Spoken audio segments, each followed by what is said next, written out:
So what metals are in the human body? I found myself pondering the answer to this question over the holidays when traveling and going through the TSA line at the airport. When I went through the TSA line, one of the TSA agents, they were helping us prepare, and they said, everyone that has any metal in your body, get in this line over here. And I kind of thought about that. I'm like, okay, the biochemist in me says that doesn't eliminate anybody, because we all have metal in our bodies. So where is that? So to properly answer this question, we need to consider what elements is the human body made out of, right? And so let's consider the major chemical elements present in the human body. Let's start off with, there's 6 chemical elements that constitute most of the elements in the body. And so what are those 6? The first of these elements, and I'm going to put up my periodic table here, and let's highlight the most abundant chemical element in the universe, and that's hydrogen. Hydrogen is atomic number 1. It's the simplest element with only one single proton and one single electron. And so being the most abundant element in the universe, it makes sense that we naturally have a lot of hydrogen present because it binds with just about anything. 65% of the human body is H2O, water. And so obviously that's hydrogen. 2 moles of hydrogen, 1 mole of oxygen. So we obviously have oxygen present in the body. So let's highlight oxygen right here. There's our oxygen. We also have oxygen. Of course, we breathe oxygen, so it needs to be in our lungs, in our bloodstream, and it finds its way to muscle and other tissues. We can't survive without oxygen in some way, shape, or form. So there's 2. There's 4 more. Most of the human body is made up of a carbon skeleton. And so that carbon skeleton makes up our proteins, nucleic acids, carbohydrates, which is carbon, hydrogen, and oxygen. So naturally, we're going to have a lot of carbon, atomic number 6. Carbon is very versatile at forming just about everything, and it bonds to most other elements in the periodic table. So it's a very useful element structurally, and we're heavily made out of carbon. And of course, in proteins and nucleic acids, well, protein structure consists of amino acids, which have a carbon, a central alpha carbon, connected to a carboxylic acid with carbons and oxygens on one side, and an amine on the other side. That amine is composed of nitrogen, and so we naturally have nitrogen in the body. We also have nitrogen in our DNA and RNA because of the nitrogenous bases adenine, thymine, cytosine, guanine, and of course uracil in RNA. So, and nitrogen balance physiologically is one of the most important things in physiology. Maintaining that nitrogen balance is a critical function of your kidneys, and the molecule urea helps us get rid of excess nitrogen, and that's the urea, that's kind of where the name urine comes from. Right? So there's hydrogen, carbon, nitrogen, and oxygen. There's 2 more elements. One of those is phosphorus. And that's right beneath nitrogen, the periodic table right here. And so phosphorus is present in our DNA and our RNA and nucleic acids. The phosphodiester backbone holds those nitrogenous bases together. And so phosphorus is important. Phosphorus is also an element in the structure of adenosine triphosphate and adenosine diphosphate, which are ATP is one of the major energetic molecules of the body as well. So that's important for metabolism. And then we also have sulfur. That's right here. And there's 2 amino acids that contain sulfur in the body. And so that's cysteine and methionine, right? So these constitute a lot of protein structure. One very important metabolic molecule is S-adenosyl methionine, which contains sulfur, as well as acetyl-CoA also contains a sulfur group as well, and that sulfur is important in the acetylation reaction as well. So sulfur is, again, very important in our metabolism. And so these 6 elements, we can kind of rearrange these to make a word, if that helps us to memorize the 6 chemical elements. So if I take H, C, N, O, P, and S, I can rearrange those to spell the word schnapps. Yes, I duplicated the S at the end, but if it helps you to remember schnapps, that is one of the ways to remember the 6 chemical elements in the human body, right? Now, if we look at these, let's consider, are they metals or nonmetals? And so basically, if we kind of look at the periodic table, we can separate the metals from the nonmetals right here. I'm going to draw this little red line right here. And then I'm going to draw another red line down here, right?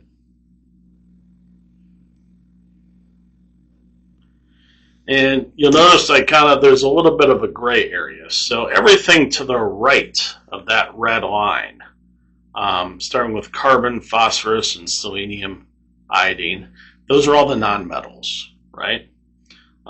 You can kind of see the noble gases in group 18.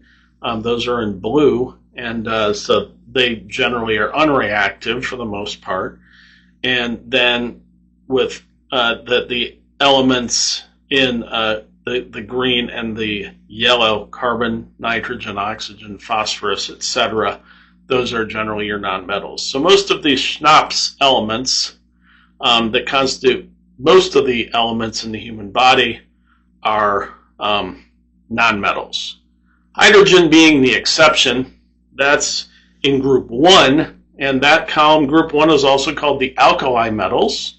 And so the alkali metals are hydrogen, lithium, sodium, potassium, rubidium, cesium, and francium. And now hydrogen can kind of be put in 2 different places. Some periodic tables, sometimes you'll put hydrogen over in group 17 because it only has 1 electron, and it only needs 2 electrons because it's in period 1, and so it only needs 2 electrons to satisfy its octet, right? And since it's only deficient by 1 electron, sometimes it can have properties of the halogens, and it can also have properties of the alkali metals. So hydrogen's kind of in a little bit of a gray area. Sometimes it's considered a metal. There's some interesting research that talks about hydrogen as a metallic hydrogen, but again, that requires very high pressure and specific conditions to make. The hydrogen in the body is generally not considered metallic, but it is very important, especially in the body's pH balance. Obviously, pH is the negative log of the hydrogen ion concentrations. So hydrogen is very important physiologically, right? So we're kind of right there. Most of our elements in the body are nonmetals. Hydrogen kind of enters into some of that gray area. It could be a metal, maybe not. It's kind of on the border, right? And then that red line. So again, I've got 2 red lines, and all the metals between both of those red lines on there: boron, silicon, germanium, arsenic, antimony, tellurium, and astatine. Those are metalloids, so they have properties of both metals and nonmetals, so they're kind of in between, right? I don't think any is really present in the human body in major ways. Two of them, silicon and germanium, are in the same column as carbon, and so they are related.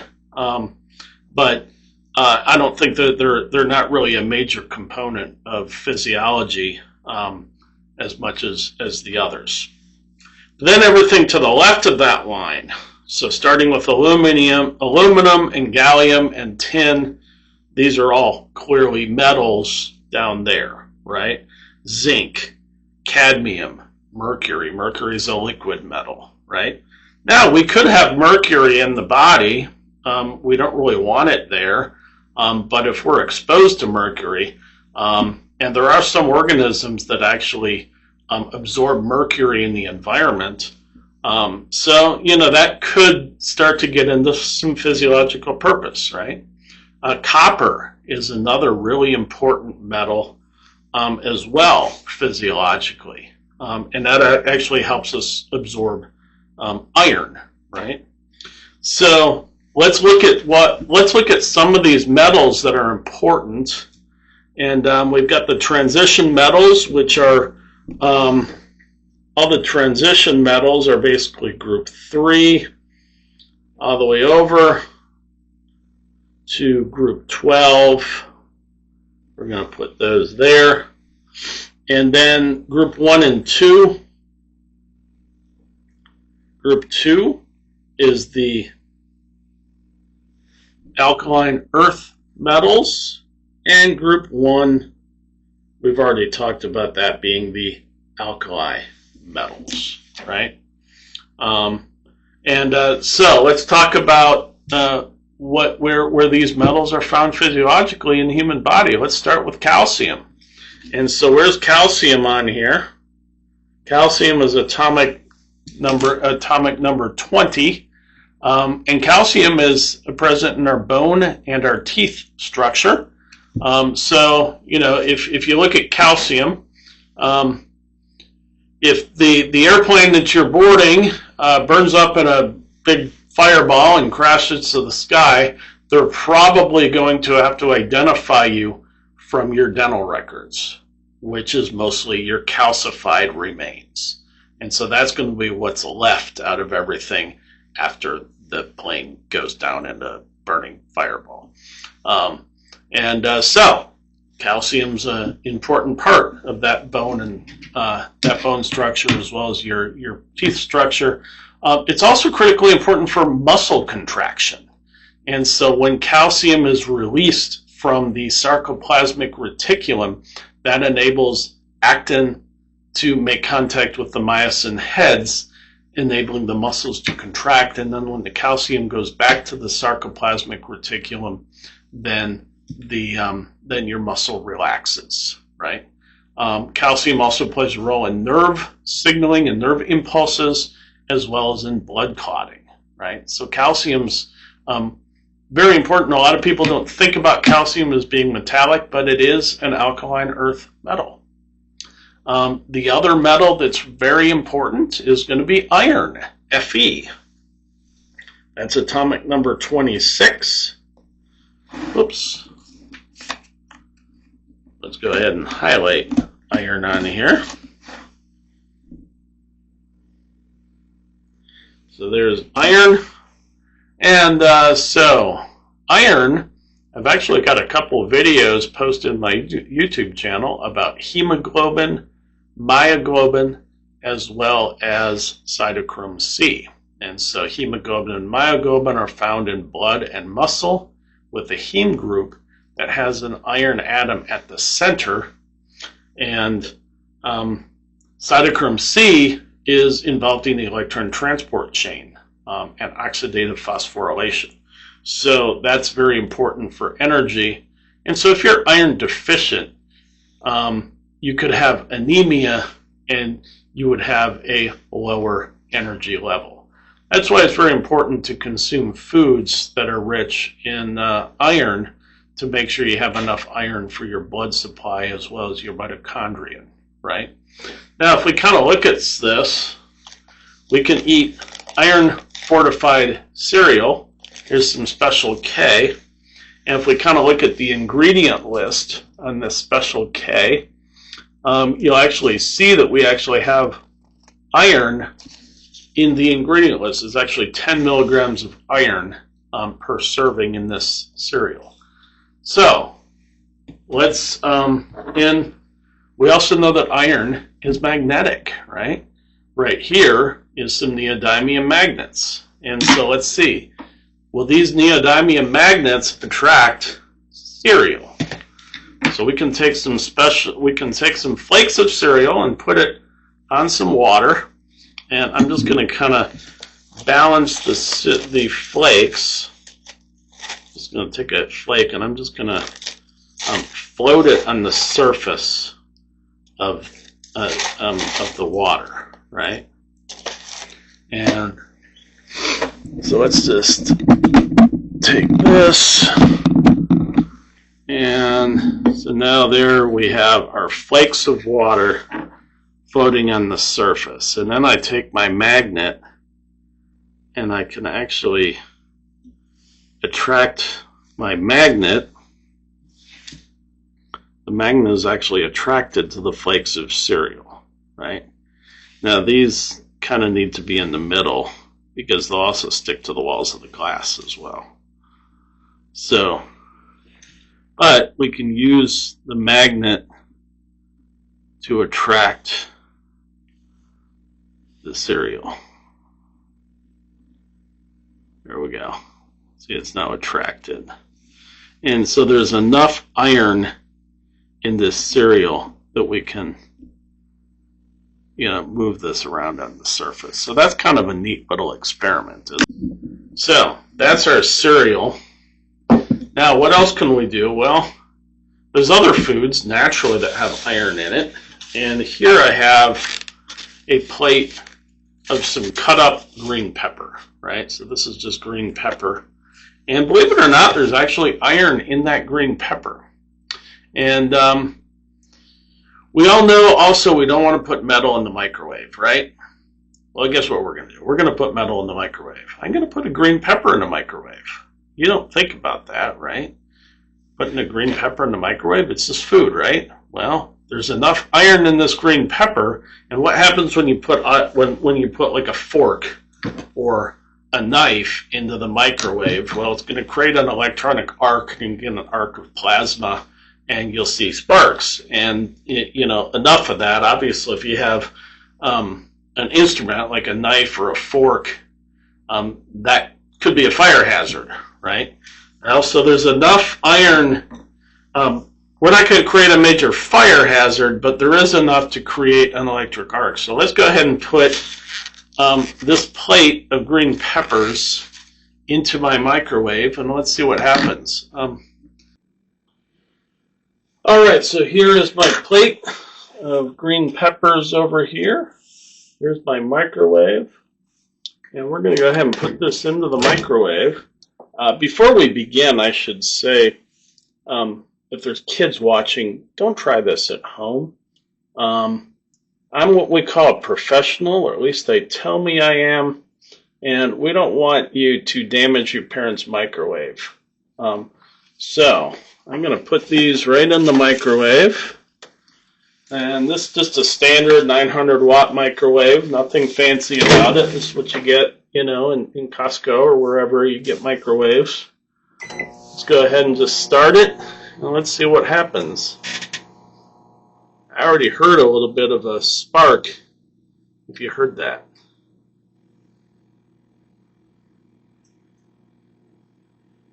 Sometimes you might be able to see the actual electric arc in there. Now it's starting to crackle a little bit. Some of that's the water that's present in the green pepper. And we also have a little bit, the crackling also, we have some electrical arc that's forming. So we definitely have iron and calcium in the body. That's very important. What other metals do we have in the body? We have magnesium present, right? Magnesium is also an alkali an alkaline earth metal. Why do we have magnesium? Magnesium is important. It's an important cofactor in many of our enzymes. So cofactors are actually small ions. We call these minerals. And these minerals are bound to our enzymes. And they're important for the enzyme to do our job. Calcium also functions in this way too in many of our enzymes. And so they're very important for that function. Magnesium also stabilizes ATP because ATP is a polyanion, meaning it has multiple negative charges. Group 2 elements have a +2 charge, and so they will stabilize things with a negative charge, such as ATP, as well as DNA structure, because DNA is also a polyanion as well. So magnesium is really important. We also have zinc in the body. Zinc is in group 12 over here. So that's closer to the nonmetals. And so zinc is also used as an enzyme cofactor, and it's also used in DNA polymerase, and it interacts with DNA as well. So you've probably heard of a zinc finger, which is an important physiological structure. Zinc is also important for immune system function. And if you've ever seen, sometimes in the pharmacy, you can actually obtain zinc lozenges or zinc tablets. And so these zinc lozenges, you can actually consume them if you have a sore throat, or if you have maybe a small bacterial infection in your throat. Take the zinc, and what that does is it affects the osmotic balance, right? And so essentially what that's going to do is you put zinc into the environment in your throat, and that's going to cause the water, because it makes it hypertonic to the cells of the bacteria, and so then water is going to exit to maintain that osmotic balance. And so you're effectively killing bacteria with osmosis by consuming a zinc lozenge. So zinc is very important for your immune system function. It's also important for wound healing as well. So zinc is very important. I mentioned copper as well, and so that's right next to zinc over here. And copper is very important physiologically. And in humans, we actually use these in electron transfer reactions as well. Maybe not photosynthesis, but in other electron transfer reactions. It also helps us absorb iron, and so that's also important for iron absorption. So mainly most of the copper is going to be found in your liver, which does most of your metabolic reactions, as well as your brain, your heart, as well as your kidney function. Many metals are actually found in the kidneys, especially in the nephron, because the kidney maintains our water balance, and excess water is gotten rid of. That's important for maintaining our temperature. But we don't want to get rid of all these small metal ions, which are important minerals and electrolytes, right? So we want to try and retain those electrolytes. So basically the nephron of the kidney is very important in reabsorbing most of the minerals in the body, such as copper, zinc, iron, and others as well. So that's going to be very important. So there's two other elements that kind of work very closely together. These are alkaline metals, and so that's going to be sodium and potassium, and these alkaline metals are in group 1, so that's atomic number 11 and 19. That's sodium and potassium. And so these are mainly useful for maintaining our electrolyte balance, and they're also important in nerve impulse transmission. So there's actually sodium-potassium channels in your nerves, especially in your cardiac function. So it's important in cardiac muscle contraction.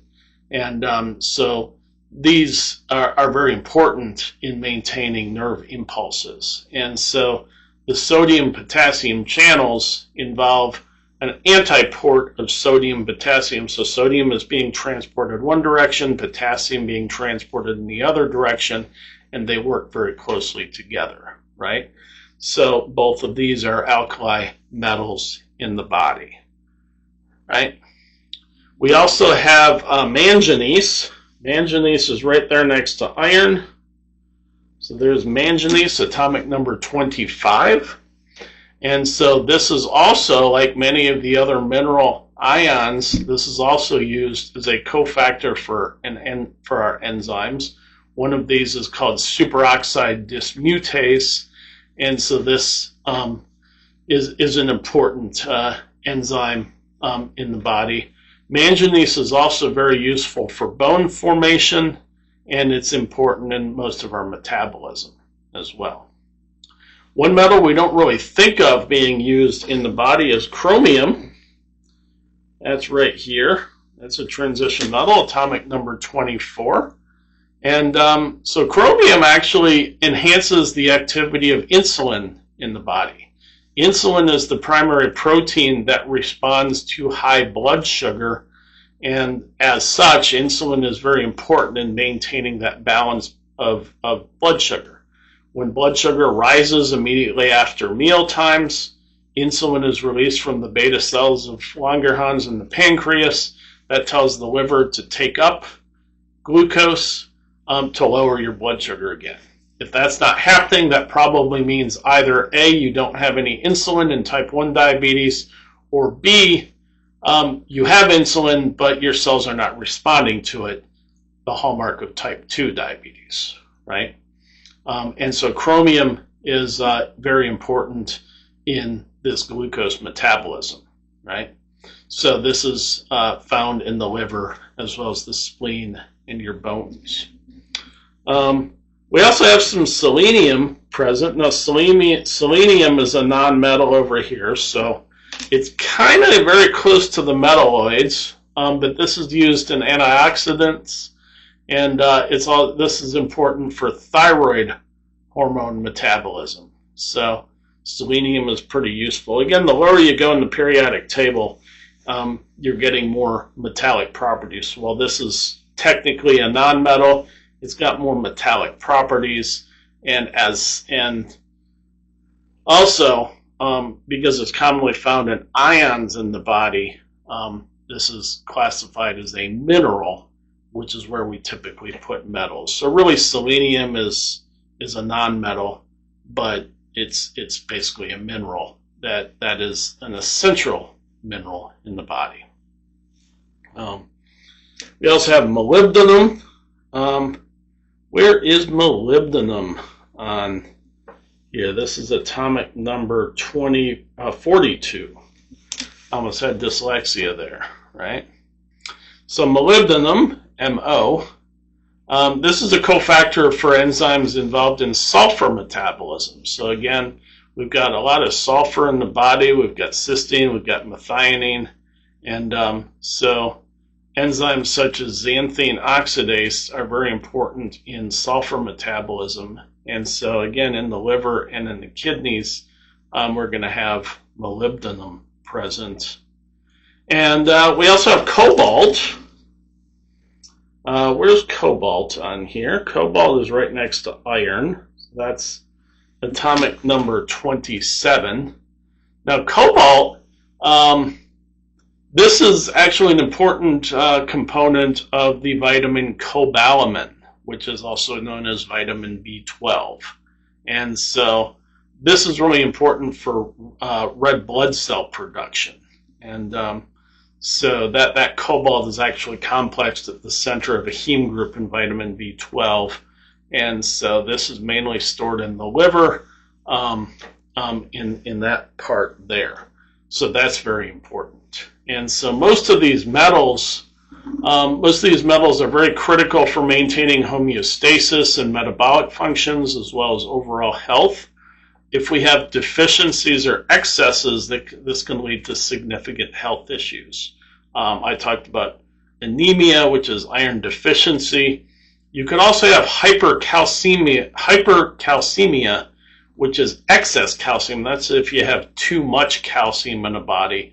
that often causes a hardening of many of your tissues. So that, and you know, that could be related to, for example, kidney stones, right? So maintaining the proper homeostasis is very important, especially with most of these metals.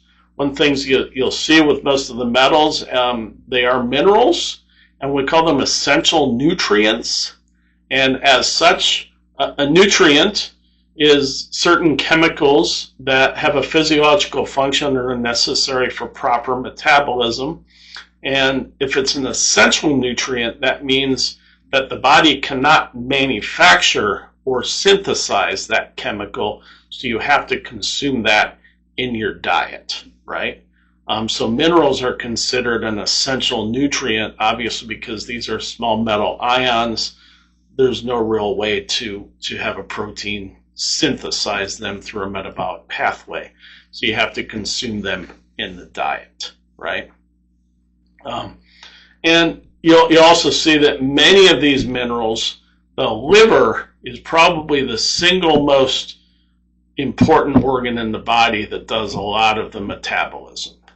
And as such, a lot of these metals that we talked about in this video are present in the liver, right? And that's why if you consume the liver of most animals in your diet, most people don't like to think about liver as it's something they want to eat. It's not the most appetizing part of meat, but it is very rich in many of these minerals, and so the liver is going to be very healthy for you. So I hope you found this very interesting, and hopefully if you work for the TSA, now that you know, hopefully you understand, yes, we do have a lot of metals in the body, and they're supposed to be there. And so if you tell somebody, if you have any metal in your body, get in this line, well, you're not eliminating anybody, right? Because we all have a lot of metal in our bodies. So if you found this interesting, go ahead and hit the like button down below. If you like this video and you want to see more content like this, go ahead and subscribe. And leave a comment if you'd like to comment on things, if you find these interesting. So feel free to leave a comment. And thank you, and I hope you enjoyed the video.